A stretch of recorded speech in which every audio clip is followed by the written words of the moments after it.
Vallejo, Premio Aragón 2021.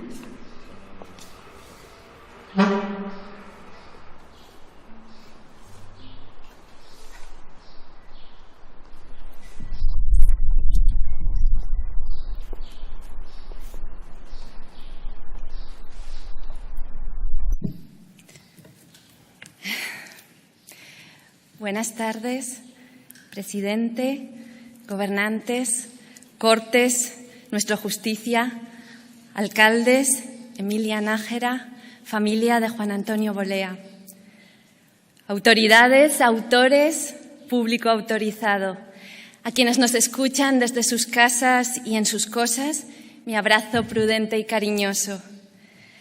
Aunque en este día de San Jorge, como se decía en los cuentos y en los mapas antiguos, aquí hay dragones, seguimos celebrando el Día de Aragón y del Libro, que muy simbólicamente coinciden y confluyen en la misma fecha. Frente a la amenaza cierta de las fieras, volvemos a reunirnos en esta fiesta primaveral, nuestro día de acción de gracias a las palabras, a nuestras raíces y nuestras alas. Hoy me gustaría encontrar en la biblioteca secreta de un antiguo palacio un diccionario que albergara 1000 formas posibles de expresar mi gratitud. Gracias al presidente Lambán por su confianza generosa, al jurado, personas que considero mis maestras y referentes, por haber contemplado mis posibilidades más que mis realidades, por premiar la esperanza más que la experiencia. A quienes me abrieron las puertas del periodismo, Guillermo Fatás, Encarna Samitier, y a las artes y las letras, Antón Castro, José Luis Melero, tantas personas. Pienso que esta es una tierra de cierzo bondadoso y a veces también desmesurado. Deseo estar a la altura de este espléndido regalo y quizás merecerlo en los años venideros. En los caminos inciertos del porvenir, este honor será siempre un respaldo, un impulso cuando tiemble el pulso sobre el papel, una mano tendida. Me emociona que esta dulce exageración suceda aquí, en mi tierra. Recuerdo un mito griego que retrata ese misterioso cordón umbilical que nos une al lugar donde nacimos. Anteo era un gigante, hijo de la diosa Tierra, y con solo tocarla sacaba de ella una fuerza extraordinaria. Se llenaba de vida. Su madre le transmitía una corriente invisible de vigor. Igual que el secreto poder de Sansón era su melena, el de Anteo era su arraigo. Cierta vez luchó cuerpo a cuerpo con Hércules. El gran forzudo griego solo pudo vencerle levantándolo en vilo y separando sus pies del suelo. Hasta el último aliento, cuenta la leyenda, Anteo buscó agónicamente la caricia de su tierra materna. Sí, en la antigua mitología aprendí que hasta los gigantes agradecen jugar en casa y que todo gran viaje necesita una Ítaca añorada. En la última década he recorrido los caminos y las comarcas de Aragón, trazando rutas zigzagueantes por una recóndita geografía de institutos y bibliotecas rurales, allí donde los clubes de lectura desembocan en el ritual de la tortilla de patatas y las croquetas compartidas. Desde los Pirineos al maestrazgo, entre maestros y bibliotecarias, he conocido a los herederos contemporáneos de los antiguos bardos al amor del fuego. La lectura puede parecer una actividad sedentaria, pero en realidad nos devuelve a la condición nómada y andariega de las buenas historias. Durante estas peregrinaciones he aprendido que se hace camino al leer y a veces, en las carreteras azuladas al atardecer, me he sentido hechizada por las brujas de Trasmoz o descendiente de aquel viajero somarda, Pedro Saputo, oriundo de Almudévar. En nuestros pueblos, en nuestros barrios, he conocido la hospitalidad desbordante de quienes aman los libros. A cada empanada, mis bocados de gratitud. Por eso me gustaría que este premio se lea como una reivindicación de la cultura aragonesa. Vivimos en una tierra de viento, huellas, desierto y cimas, lugar de paso y de pasión artística, de gente que resiste, bromea, viaja y crea. Es imposible olvidarlo en esta aljafería de yeserías trenzadas y cielos de oro, arquitectura bilingüe, vivienda de poderosos y hoy palacio de nuestras convicciones democráticas. La primera idea, la semilla inicial para escribir El infinito en un junco, brotó precisamente aquí, en este palacio, en esas conversaciones literarias que organiza nuestro querido Fernando San Martín. El lugar justo, un edificio que tras una larga historia conflictiva acoge la esperanza de forjar acuerdos. Nuestras palabras aprendieron a volar con el cierzo, son viajeras, buenas conversadoras. Nos lo recuerdan los artistas mudéjares que inventaron una belleza mestiza en el umbral de dos civilizaciones. Goya, que pintó las sombras del siglo de las luces, y la irreverencia de Buñuel, que revolucionó nuestros sueños a ambas orillas del océano. Por esas mágicas alineaciones que a veces suceden en una misma época, en un territorio de pronto favorecido, hay una increíble foto del año 1917 que retrata a los alumnos del Instituto General y Técnico de Zaragoza, hoy Instituto Goya, donde yo estudiaría décadas más tarde. En esa imagen posan Buñuel, Sender y María Moliner. De Buñuel y Sender se sabe que no se llevaban bien. Los dos eran rebeldes, pero cada uno a su manera. El de Calanda era peleón y pendenciero, mientras que Ramón escribía ya sus primeros pensamientos anarquistas. Todos se vieron obligados a viajar, unas veces demasiado lejos, otras en rincones de profundo silencio.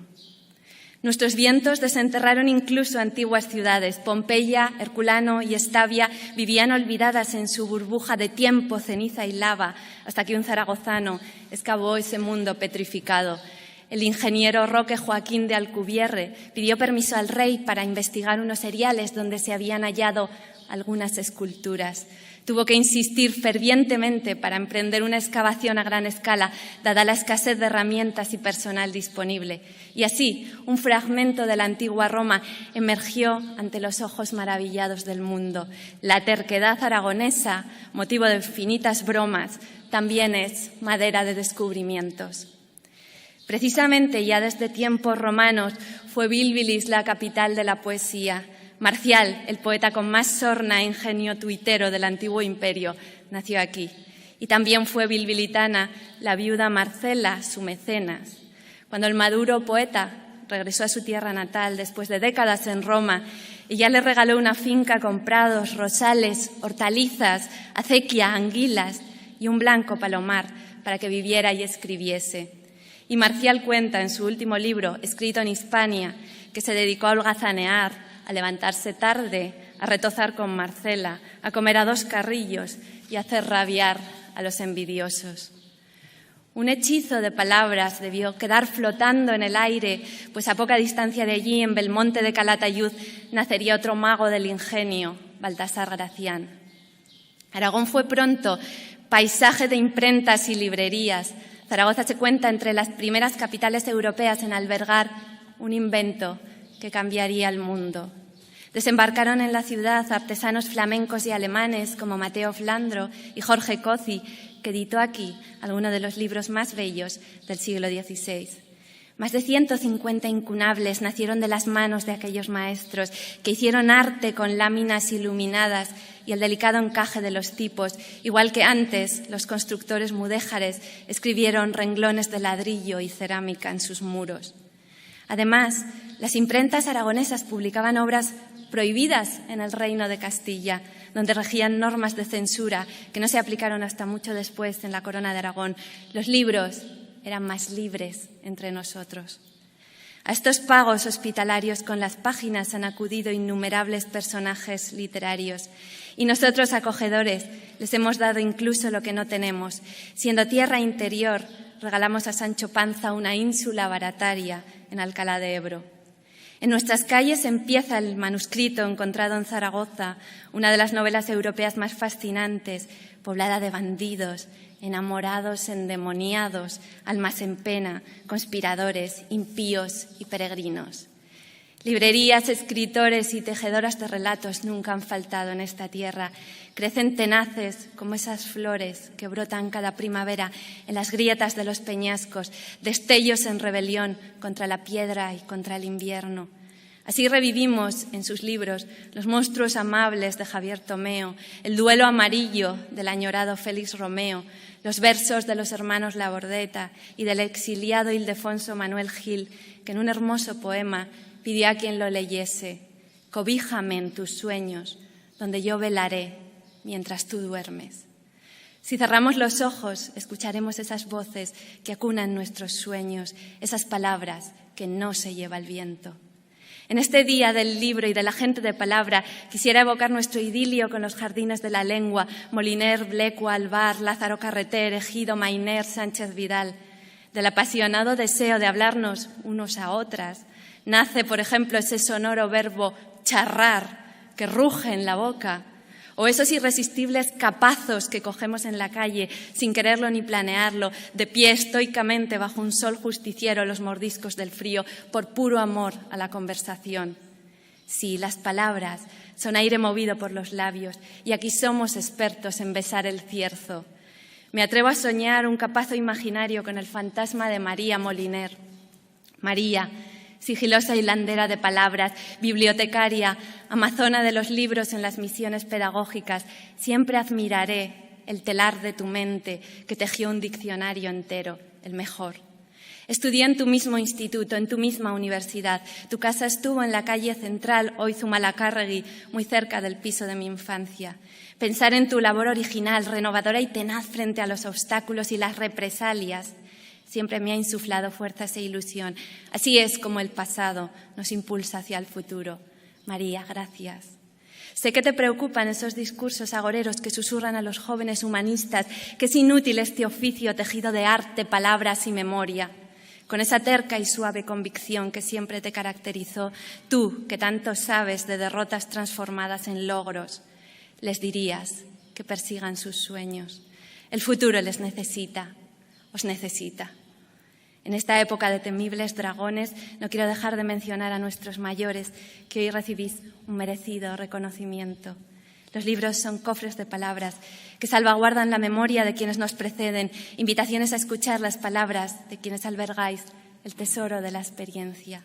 Ojalá aprendamos algo de estos tiempos ásperos, a cuidar a nuestros padres y abuelos, que significa también cuidar sus palabras y su recuerdo. Y para cuidarnos unas a otras, protejamos la conversación común y el lenguaje, esta fabulosa herramienta con que edificamos hallazgos tan felices como los derechos, la justicia y la democracia, que son palabras mayores. Durante la terrible peste de Atenas, Pericles construyó sus mejores discursos, ensalzando la ayuda mutua. No es extraño que la palabra lector tenga que ver con la palabra elector. Nuestras decisiones se sostienen en las letras, los discursos y el diálogo compartido. Tal vez por eso llamamos Parlamento al espacio parlanchín de la palabra, el lugar donde se celebra esa sorprendente ceremonia que engendra los debates y las leyes, los textos que hilan el tapiz de lo que somos. No me extiendo más. Don Quijote nos enseñó que la justicia, la aventura, la bondad y la utopía hay que inventarlas primero para vivir en ellas, como se vive en las páginas de un libro. Por eso quiero terminar con unas palabras de gratitud a los oficios que cada día nos acercan a la utopía, la educación y la sanidad. Gracias infinitas al servicio de neonatología del Hospital Miguel Servet, al doctor Segundo Rite y su equipo, que salvaron la vida de mi hijo, y a las maestras del Colegio Tomás Alvira, que hoy le acompañan en su pequeña aventura. Mi homenaje a los hospitales, a los colegios y a la sociedad que los soñó para todos.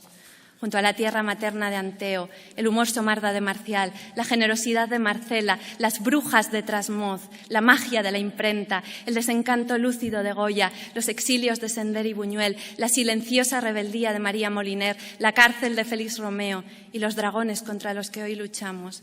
El futuro está todavía por escribir. En los libros donde vive y sueña nuestra familia de papel nos aguardan las ideas y las palabras que tejerán el relato que seremos, contra cierzo y marea, con cuidados, con consensos, con capazos, con cuentos. Muchísimas gracias.